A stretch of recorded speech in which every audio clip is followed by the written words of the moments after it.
Today's Lunch and Learn is all about roasting chicken. Yay! It's going to be so much fun, and it's a lot easier than you think. But the first thing you should know is that you don't wash this thing. Don't stick it in your sink. Don't do it.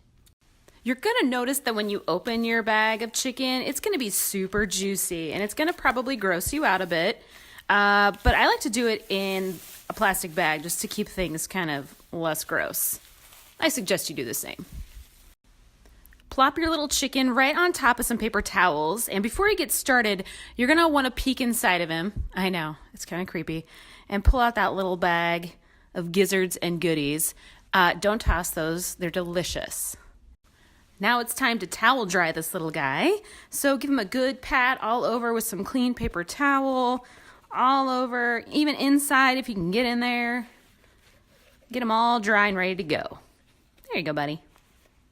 Next up, we're going to truss this bad boy, and trussing is really just kind of tying him together so he cooks a little bit more consistently. And the first thing you want to do is tuck his wings behind his little back, like that, like he's sunning himself. Cut yourself a long piece of kitchen twine, which you can find at most grocery stores, and then starting at the top, you take the twine and go under his little legs like that. And at this point, you can just tie it, or you can gather up the bottom part and tie that in too. So now I'm just going to tie his legs in a little bow. And what I would recommend is cutting off some of this extra twine because you don't need that. And then I'm going to transfer the whole thing over to this cast iron pan. Now it's time to oil them up. You can also use butter here.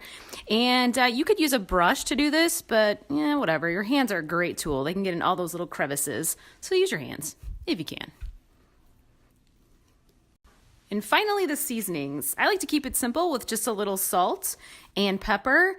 You could also stuff the cavity with herbs and lemon, and you can be all fancy. But I just want the roasted chicken, so I like to keep it simple. Salt, pepper, done.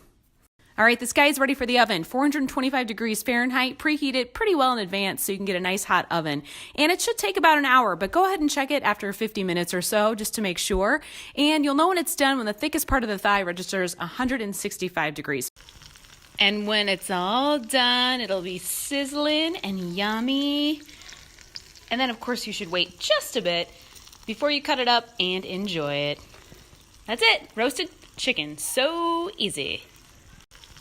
And when it's all done, it'll be sizzling and yummy. And then, of course, you should wait just a bit before you cut it up and enjoy it. That's it. Roasted chicken. So easy.